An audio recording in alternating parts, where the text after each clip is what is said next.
Well, good morning.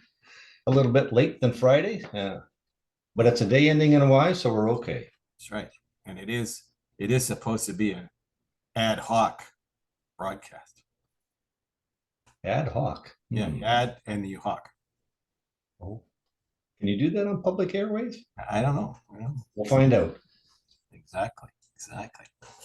So how are things in the left coast? Well, our atmospheric river is abating a bit today. We had a real big windstorm last night, although they are calling for snow and they shut down the connector on the Coquihalla because of dangerous road conditions. So I guess fall has fallen and winter has reared its ugly head already. Winter does have an ugly head. There's no question. Well, if you don't like the snow and all that kind of stuff, yeah, it has an ugly head. But if you're kind of an outdoor skier, tobogganer, whatever, I guess they look forward to this kind of weather and being able to get out and frolic in it. Yes, this is from someone who won't see any of that for a couple of weeks. Thank you very much. Well, it's all has to do with global warming, no doubt Yes, about it. I hear you. Yes. Okay. Well, I hope you enjoy your time on the beach. No pressure. That's a reminder to our readers, listeners, that we may have an interruption or we may have an on-site from a hidden location somewhere of Bob. We'll make that a teaser if we can do the technology on it. Well, we certainly can.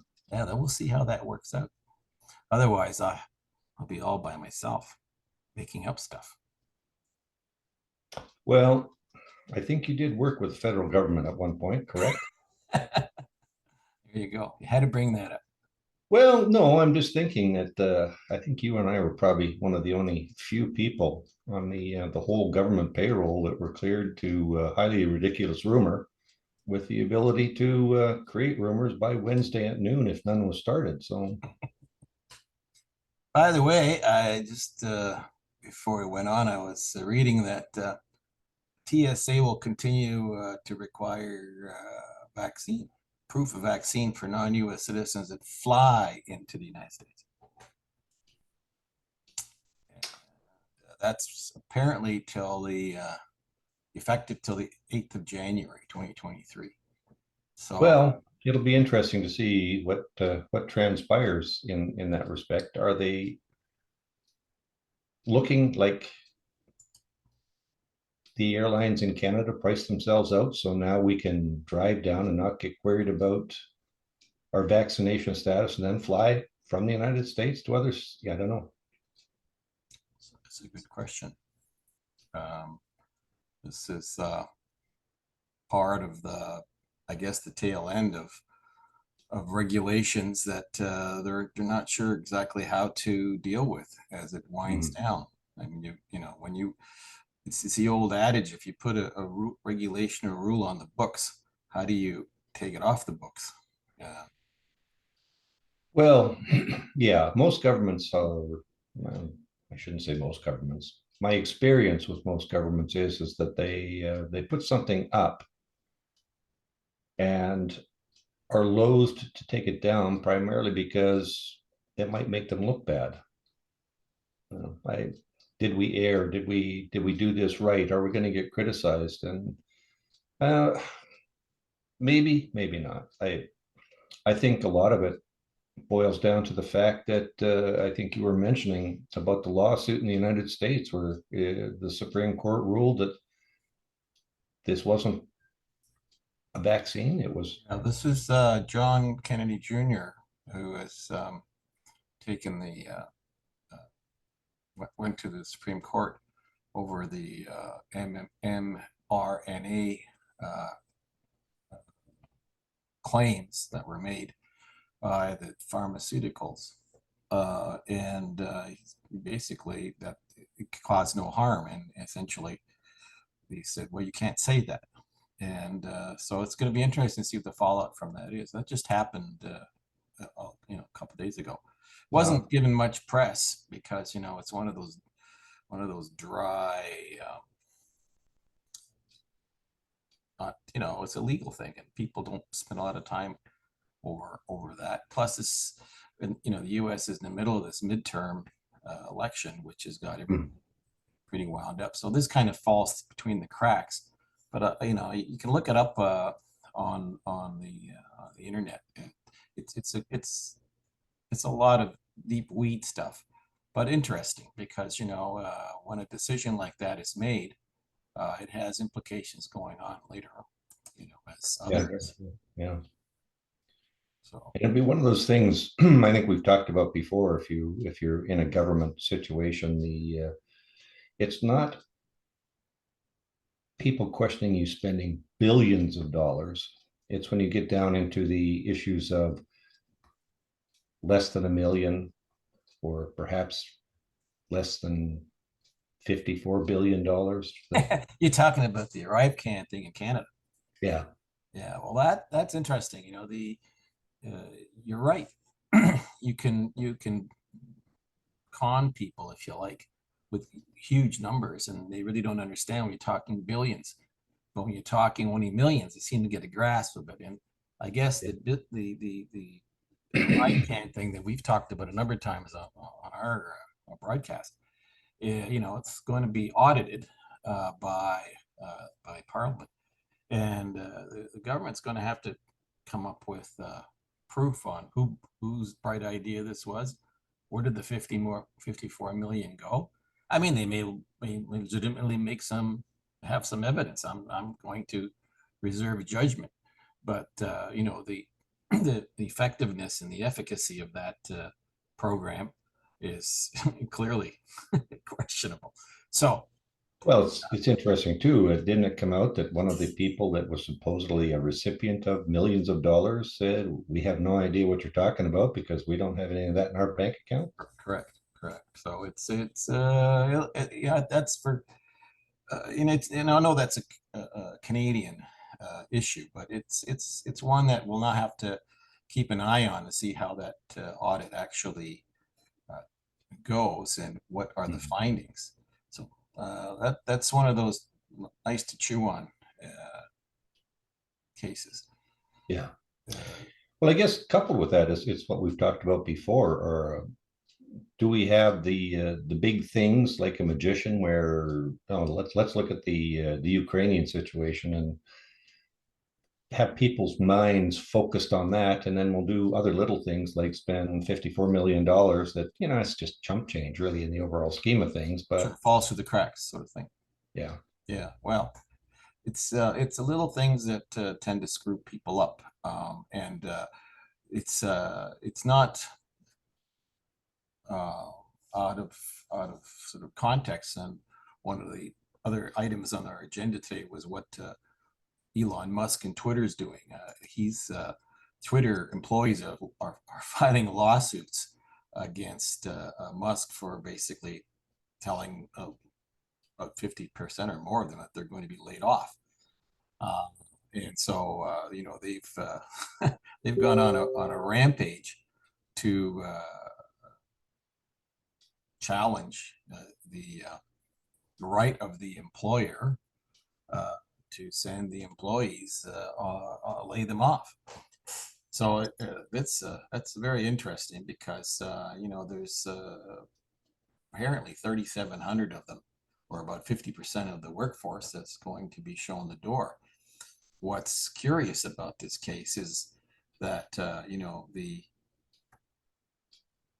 impact on the social media platform is either going to be perceptible or it's not. mm-hmm. Those who are going to be going to the unemployment lines uh, are, if they're as good as they are, they'll find work, no question. Yeah, But clearly, the messy part of this story is that when he bought the company for 44 billion, which is astronomical amounts of money, really, for most folks to comprehend. It turns out that some of the paperwork which led to the final purchase of the firm allegedly the folks who were providing the information to the people who reviewed the books, there was some things missing, like, you know, liabilities and assets and so forth. So this is not over yet. It's one thing for Musk to deal with the issues that are, you know, front and center of the censorship and blah blah blah of Twitter. Which, by the way, in our case, our Twitter accounts never been affected Mhm. by that sort of concern, because, you know, maybe we don't put anything out that's terribly contentious, but you know, our Twitter account's never been censored. Um, on the other hand, you know, he's also talking about charging people $8 a month going forward to use Twitter to essentially make the company financially Profitable. viable. Well, it's like a lot of things, right? I mean, you go back to the people that are going to be laid off. I guess if it was a public company, maybe there would be It was a concerns. public, yeah, Now it's basically it's a private individual that owns it. that's So, right. you know, if he decides tomorrow that he wants four employees, there's really nothing that anybody can really do about it. It's his company. The whatever he decides or chooses is probably going to be carried out. And $8 a month, well, that's kind of like the whole thing with any of the streaming services now. I see Netflix wants to go back and offer you a lower account fee, but you're going to get ads on it, which I think is kind of interesting. Most people bought a streaming service because they were tired of ads. So Well, will people walk away from Twitter, walk away from Netflix, Amazon, whatever it is, because it's not what they had initially thought? I don't know. I guess it comes down to, you know, what's important in your daily life. Watching these streaming services, are you going to put up with the ads that inundate it, or it's the same? Like, can you afford to be in first class, or do you have to go economy? Is what it comes down to. Mhm. And the like the front of the plane and the back of the plane get there same time. Except that there are free drinks at the front of the plane and food, and the back you're cramped in, and there's a lot of noise. So Mhm. it's the same with streaming services. If you've got the dough and you can afford to not have to watch, you know, incessant numbers of commercials to sell you stuff you don't need with money you don't have, great. If you've got the money, then you pay it, and you basically are in first class. So, yeah, that's Mhm. really, you know, the marketplace decides. And in the case of Twitter, I can see where the marketplace will decide. I mean, look at Facebook. It's lost 75% allegedly of its net value. And there hasn't been the kind of drama around the Facebook operations as there has been around Twitter. But I understand Twitter's never made any money, and Facebook Mhm. apparently now has lost three-quarter of its book value. And Yeah. so, wow, you know, not that I'm worried about you know, the Zuckerberg's fine, you know, next meal or anything, but you got that's a huge drop in the value of Yeah, it sure is. Although it goes back to what you're saying too, that it's the marketplace. Well, ultimately, we are the marketplace. And if we as consumers decide Facebook, Twitter, whatever it is not what we would like it to be, or it doesn't meet our expectations, we have the option of voting with our feet and leading. And, you know, it might be a small stampede, it might be a large stampede. And ultimately, that's what's going to affect the decisions of the companies. And I think that we as shall we say, our consumers forget that we have that power. You know, maybe we don't exercise it enough. yeah. Although I think, you know, if you have a product that people want, to buy it. If it's one that isn't delivering for consumers, they're not going to buy it. It's just the way it is. Now, the problem with the government that way is they don't have to deal with competitive markets. They can come up with whatever rule they want, and you have to go with it. Whereas, the private sector, like this is essentially social media. If you're not providing a service that the large majority of people want, they're just going to walk away from it. Do you remember the company called Netscape? Yeah. Okay. They're gone. And that's just the way it is. If you're not going to provide a service people are happy with, then down it goes down. Well, That's yeah. just common sense. Well, we could maybe extend that too to all the listeners, whatever country you're listening in, about your voting. Get out and exercise your democratic right to vote. And if you don't like something, Speak maybe up. it'll change, maybe it won't. But I guess we'll find out soon with the midterms coming up. Yeah, the American midterms. Well, we won't say anything much about it at this point because it's really something that's up to the voters in the U.S. But next week, we'll see what the impact is, particularly on human mobility, migration, refugee issues. Yeah, because clearly there are issues in front of American voters that do impact on the question of immigration and migration, border Yeah. security, etc. So, I think we can let's just see what happens, and we'll dissect it Later on. Yeah. after. Yeah, yeah. Although there is I have an interesting report just came up on my screen that says that and this takes us over to the EU, Germany's interior minister has now been accused of falsifying asylum numbers to cover up the migrant crisis. Germany's interior minister, a woman by the name of Nancy Faeser, is being hit with serious allegations that she falsified the number of so-called refugees coming to Germany since the beginning of the year.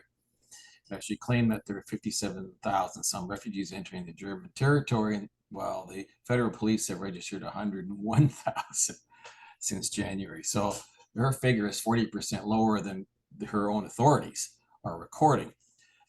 And now there are some who are saying it's probably a whole lot more than that, because the refugee asylum people are talking about 154,557 asylum seekers. And never mind whatever spillover you have from the 7 or 8 million Ukrainians that have left. So this is interesting where the misinformation, malinformation, disinformation coming out of the German interior minister's mouth, is causing some angst. Well, yeah, it's that third rail again. Let's not talk about migration. Well, I guess it gets down to the point of do we actually have any unbiased reporting going on anymore? Surely to goodness, you should be able to go to a source and find information out that gives you the pros, gives you the cons, and lets you make your own decision. But it sure doesn't seem to be that way. You get a policy and it gets reiterated and regurgitated, and if you say it long enough and loud enough, it becomes the truth. Well, and if you do get caught in a lie, then there are certain people who will come out, as they have in this business of the pandemic, where if the lockdowns weren't very clever or didn't really work, then let's declare a pandemic amnesty. This is from Brown University professor who thinks that, well, we should forgive everyone for what was done because we really didn't know what we were doing. Let's let everybody off the hook here.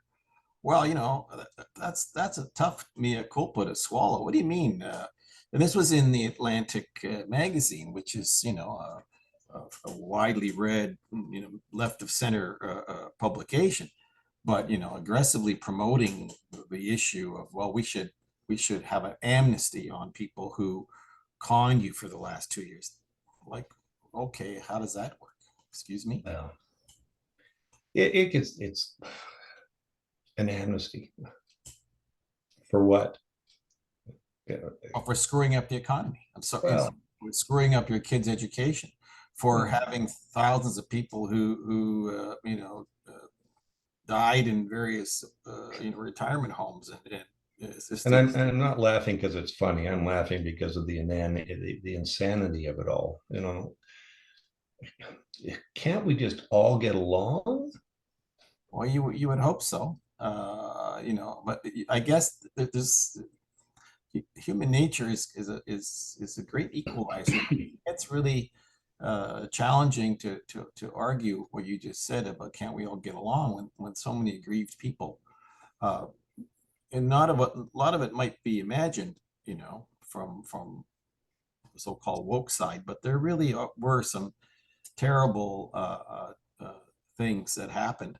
And I will say that yes, we weren't really prepared collectively globally for the pandemic, because but on the other hand, to pursue a policy which, as it turned out, was wrong. I'm not sure retribution is good, but I certainly don't think you have to give blanket forgiveness No. or amnesty. Come on. Because then that just opens up the opportunity, another crisis, a global crisis. Oh, well, we can screw up, but it's okay. We'll just ask for forgiveness. The world is such an information ways is so immediate and so small that, what happened a year ago is almost like it happened 1,000 years ago. And so, people forget how much pain and suffering this damn virus brought upon the world. Uh, so don't whitewash it and say, oh well, let's all forgive and forget. You can't do that, because when the next crisis or the next pandemic, we Yeah. can't have the same transgressions going forward. Well, I guess it goes back to mea culpa. Great. I think that unintentionally, governments, I think, decided that this is really a good thing because uh, I can rule the way I want to, and there's really not going to be any opposition because we could bring up the fact that, well, we're just doing it in the name of the public interest or the public safety, and this is going to happen and that's going to happen, and you know, uh, what's the famous line? You're either with us or you're against us. Uh, Yeah, which very much is the kind of intransigence that's currently in our sort of discussion. Uh, like you say, you can't unite people if one of the key slogans is "You're with us or against us." So you can't bring people into a common understanding if you're going to make things so binary. I mean, it's not how it's not how we worked before. We've got to get away from that, and I'm hoping that with the sorts of discussions we're having, perhaps in other areas, people will start thinking about, okay, I'm not going to get everything I want any more than the person who I'm arguing with is going to get everything he or she wants. So we have to kind of make some compromises. Honest compromises are perfectly okay. mhm. Well, that's really what it should be about, in my estimation. You have to give a little, you have to take a little, and it's inevitably like any argument. There's a pro side and a con side, and is it perhaps a disinterested third party? Um, I can look at the facts and make my own decisions, which may agree with the pro side, may agree with the con side, but it may end up somewhere in the middle. And I don't know, maybe I'm being a little bit uh, naive, but I think that's where most people want to be, somewhere where they're comfortable with not far left, not far right, and hopefully uh, be able to reach that agreement. Yeah. Well, I just another one of the flybys that just came across my desk, which we hadn't planned on in our production talk, is the number of unsolved murders in the United States. This is for a law enforcement community. Uh, According to the FBI Criminal Justice Information Services, they say that in 2020, a record low of only 54% of the country's homicide cases were actually cleared. So I mean, it's tantamount to getting away with murder. A case cleared is when it's solved or suspected killer is arrested and firmly charged. But the drop in 2020 apparently attributed to the fact that homicides saw a 30% increase that year. And according to the FBI 2020 Uniform Crime Report, police and sheriff's departments are overwhelmed with cases. Wow. Meanwhile, of course, we have a lot of distrust and willingness to work with police across the board because of the various, defund the police activities and that have gone on. So this is a very it's one of those stories that's underneath the radar, not really talked about very much. Just really just came across my desk now. And again, it's when you talk about the fact that there was a 30% increase in 2020 in homicides, that's saying something. Mhm.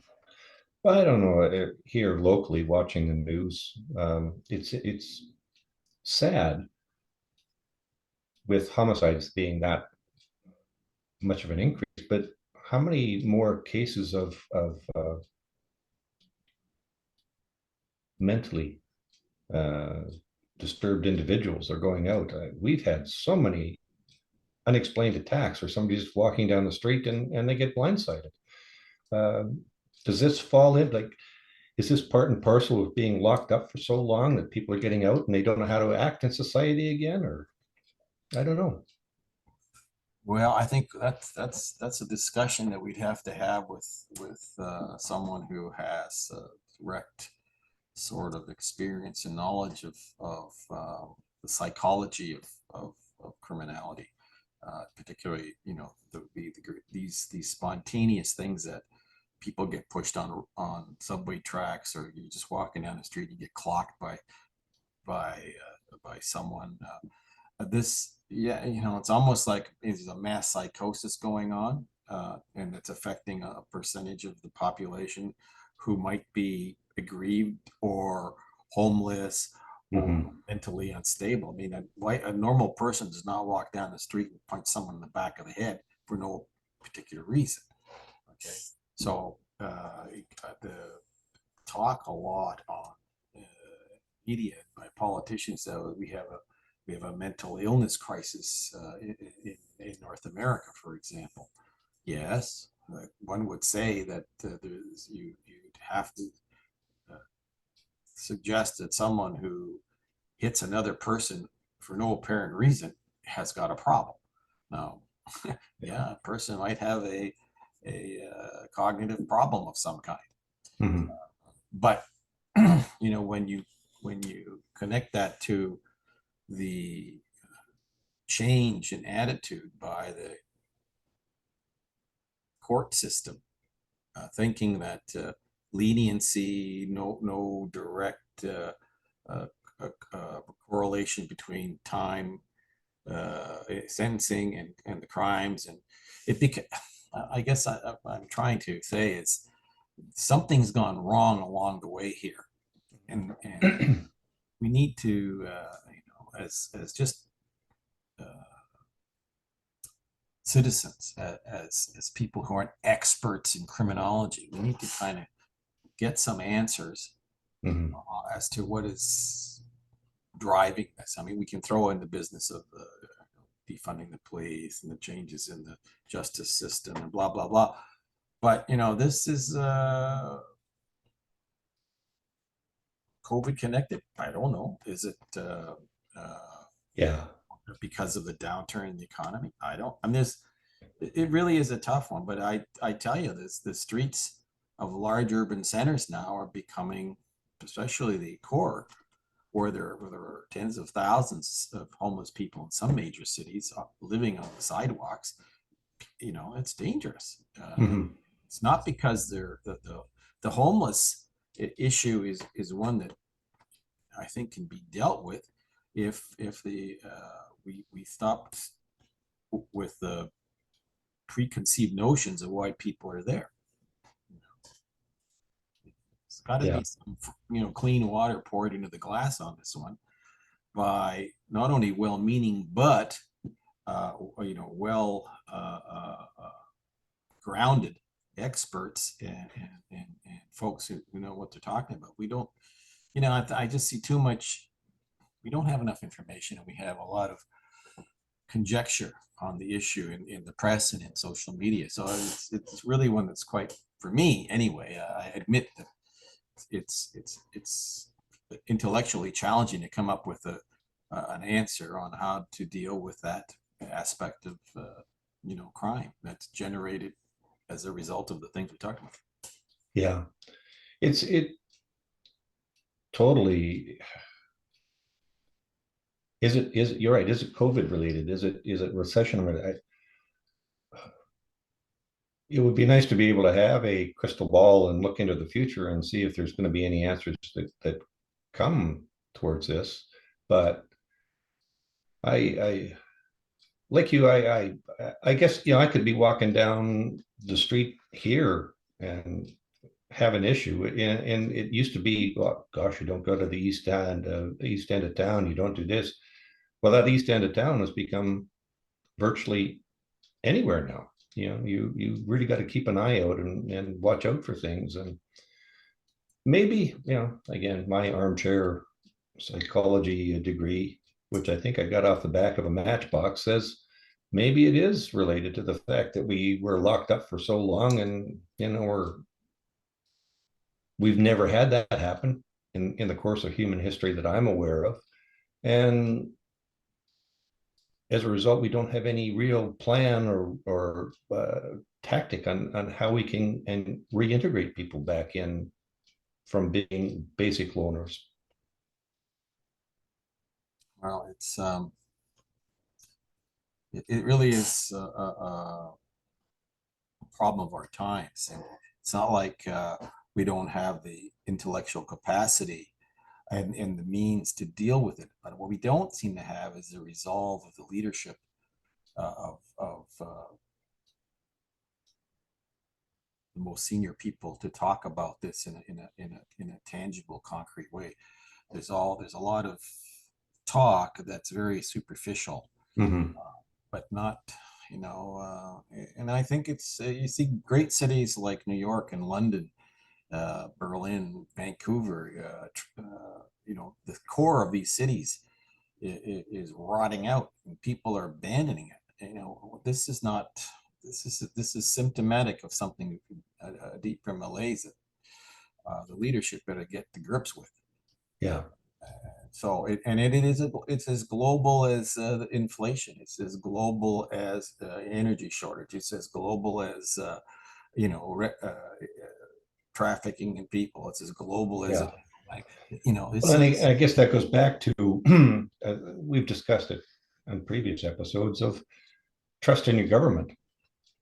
yeah. You know, somewhere along the line, the cynic in me says, I can't trust a politician. I know he's lying because his lips are moving. And until we can get away from that kind of a mindset, looking maybe not with 100% awe and respect of the person, but until you can at least believe some of what they're talking about, that they do have your interest at heart and in concern as opposed to their own. I don't know if this is gonna change much at all. They give you lip service. Yeah, we're gonna throw more money here. We're gonna throw more money there, and in reality, there isn't a lot of money to throw around. We Yeah, got but just throwing we money. got negotiations, and I'm sure where you are, there's union negotiations going around, and uh, oh, we need to have this. We need to have this. We need to have this. And I guess my question has always been, well, if we need that, what don't you need? You Yeah. know, um, Well, the global economy is in for a tough sled. mhm. Everybody agrees with that, unless you're living under a rock and are completely, uh, or you're so immersed in some political ideology that you refuse to accept the reality. But we're heading into a tough winter, Yeah, globally, and a lot of these social issues will be impacted directly. as a result of society who will be challenged to worry about their job, worry about whether Mhm. they can feed their family, whether they can keep the roof over their heads. And so what we spoke about earlier with respect to the homeless, they may get really shortchanged on this thing because no one's going to want to talk Yeah. about that. But Well, I anyhow, guess, and coupled with that, if it gets down to the point where I'm more concerned about, can I put gas in my tank and food on my table? And we get people that are arriving with the migration issues that are going around the world. Um, my empathy is maybe not where it should be. yeah, and Uh, that's human nature. You know, everything, every problem that you have is local. It's we sit here and think about the war in Ukraine. Okay, but that's not here. mhm. It's tough for Ukrainians, but it's not tough for someone in Australia or someone in Guyana. Particularly the people Yeah, who are outside of the direct crisis. So that's human nature too. yeah, Uh, but anyway, we're running out of time. We really don't have. We were going to talk about the Ukraine thing, but we're down to our last 2 minutes for today's broadcast. So I think we need to think about what day we'll catch up with you in your secret location, and we'll talk about what happens on November the 8th. We'll yeah, do our own armchair postmortems because it's going to be either very interesting or very not interesting. We'll see. But yeah, the impact on other parts of the world will be, I think, felt depending on how it turns out. yeah. Very true. But, Also, I'm going to have to let you go because okay. we're coming up to the what in real broadcasting we're up to a hard break, but we don't have a hard break. We're running out of the free time that Yeah, our off break gives us. So which is okay. we'll talk to you soon. Yep. Safe travels, and we'll catch you on the other side of the night. Sounds good to me. All right. Take care. You too. See you soon.